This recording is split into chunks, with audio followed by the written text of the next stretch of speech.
hakmarrjes primitive të Edi Ramës. Ish presidenti i Republikës, ish kryetari i Parlamentit dhe ish kryeministri i vendit Ilir Meta, aktualisht kryetari i partisë së dytë më të madhe opozitare, Partisë së Lirisë, i burgosur politik, u paraqit dje në sallën e gjyqit, i ndryrë në kafaz xhami, sikur të ishte një terrorist i rrezikshëm, ndonë se ndaj tij nuk ekziston absolutisht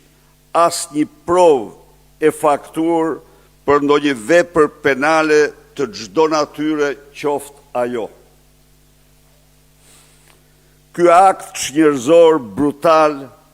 i urdhëruar direkt nga Edi Rama, riktheu para shqiptarëve skenat e gjyqjeve politike staliniste të Enver Hoxhës, babait shpirtëror të Edi Ramës dhe skulptorit xhelat Kristaq Rama, babait biologjik të Edi Ramës. Ky akt hakmarrës i verbër nuk është një qëndrim i rastit, as dhe izoluar ndaj ish presidentit, ish kryeministrit, ish kryetarit parlamentit, zotit Ilir Meta. Në tetor të vitit 2024, me urdhër direkt të Edi Ramës, Ilir Meta u arrestue, ndër filmim tek hynte në Tiranë nga policia, pa i paraqitur asnjë flet arresti. Ai u nxor me forcë në rrugë nga makina me cilën udhëtonte në mbrojtjen e gardës së Republikës, u tërhoq zvarr dhe u godit para kamerave nga policë të porositur për aktën e tyre dhe si person nën hetim u dërgua në burg. Gjatë këtyre 17 muajve në burg, si person nën hetim dhe në kundërshtim me kushtetutën ndaj Ilir Metës, ish presidentit Republikës, ish kryetarit parlamentit dhe ish kryeministrit të vendit